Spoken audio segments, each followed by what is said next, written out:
Bienvenidos y bienvenidas a Amor que Sana. El día de hoy vamos a hablar sobre un tema muy importante que nos habita todos los días y vamos a hablar sobre las emociones. Vamos a ver si hay emociones buenas o emociones malas. Vamos a arrancar con Adrián. Empecemos contándole a nuestros internautas sobre las emociones. Bueno, Ana y queridos oyentes, fíjense que no, socialmente y familiarmente siempre nos han hecho creer que existen emociones buenas o negativas. Entonces es como que algo que se ha venido categorizando, pero finalmente todas las emociones cumplen un papel súper importante. La alegría, por ejemplo, es algo que nos motiva a nosotros y nos impulsa a continuar con nuestros sueños. La rabia nos alerta y la tristeza nos ayuda a procesar esas pérdidas que muchas veces tenemos. Entonces, como pueden escuchar, todas esas emociones cumplen ese rol fundamental en la vida de cada uno de nosotros. Marisol, ¿y qué pasa cuando no sabemos gestionar esas emociones? Bueno, ahí le voy a explicar algo, Ana, y a todos. A nosotros somos gran parte en manera inconsciente más que consciente. Lo consciente es todo lo que nosotros vemos y escuchamos y tenemos esa atención ahí focalizada. El inconsciente capta absolutamente todo. Eso a lo que le tenemos la atención, más a todo eso que está pasando a nuestro alrededor y que no nos damos cuenta de eso.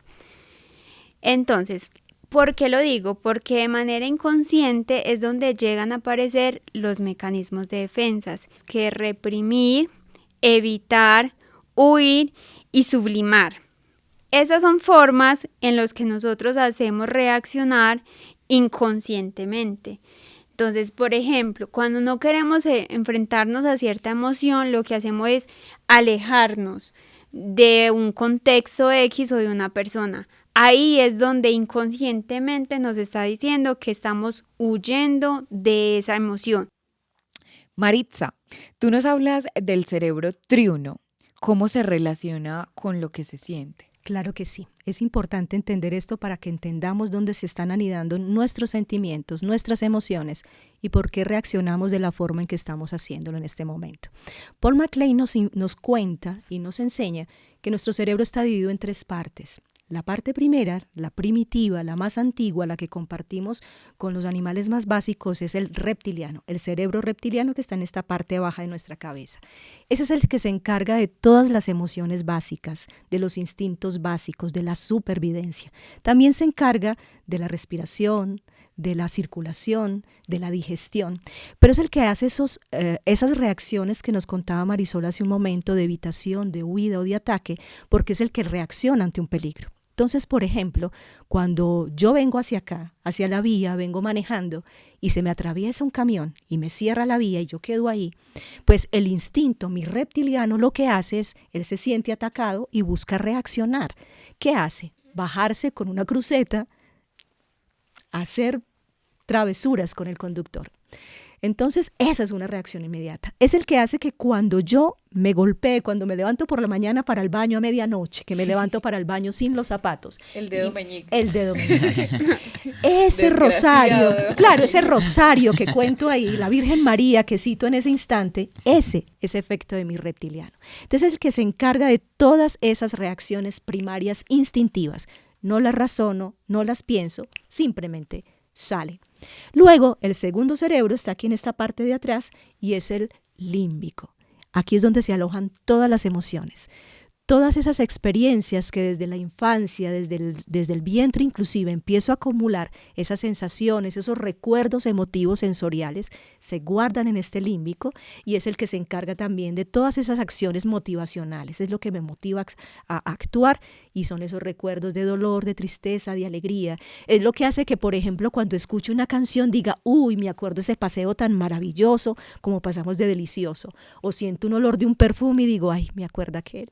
En ese momento tan delicioso que pasamos juntos. Todo eso se aloja aquí en el límbico. Y por último, tenemos el neocórtex.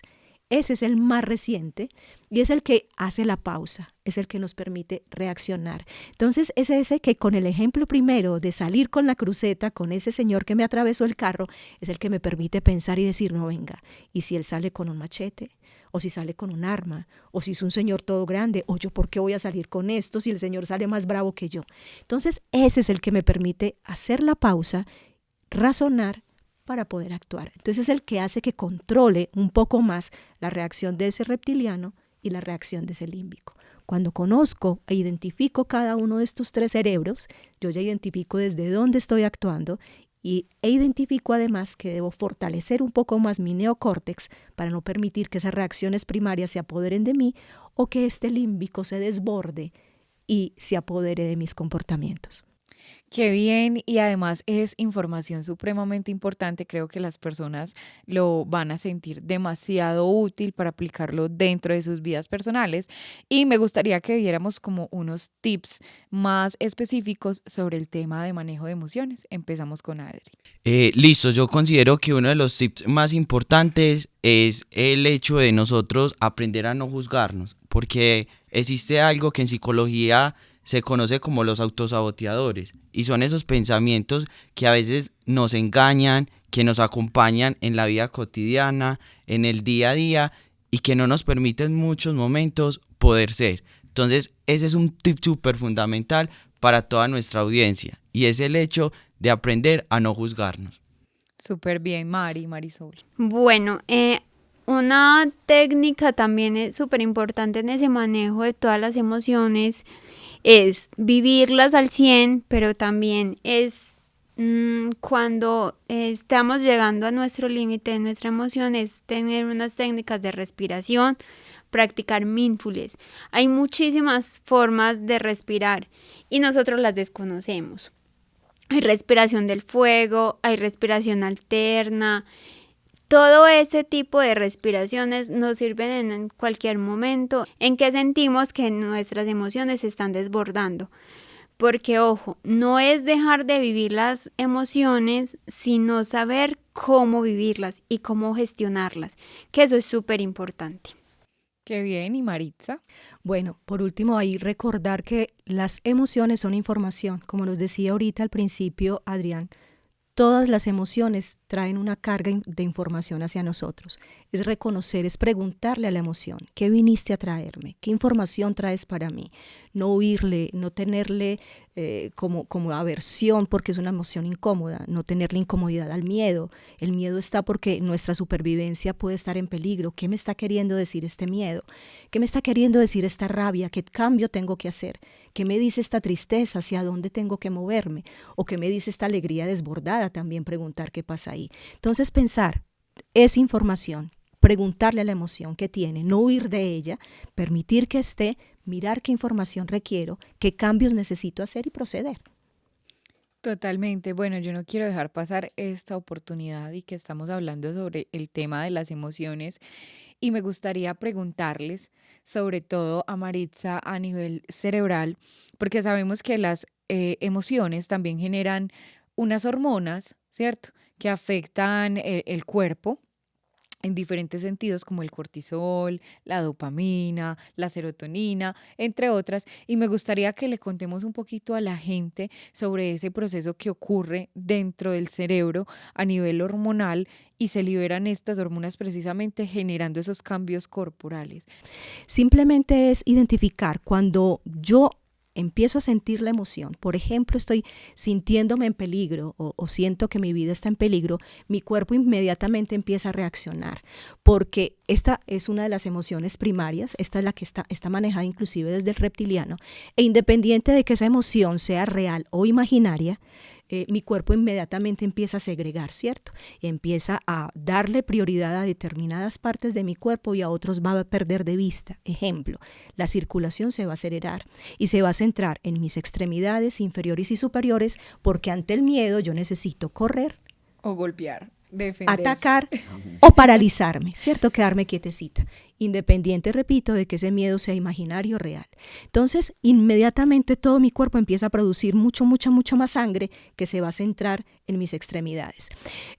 Toda mi parte de respiración también se empieza a agitar, ¿cierto? Entonces, obviamente, al producir más sangre, mi corazón se va a acelerar.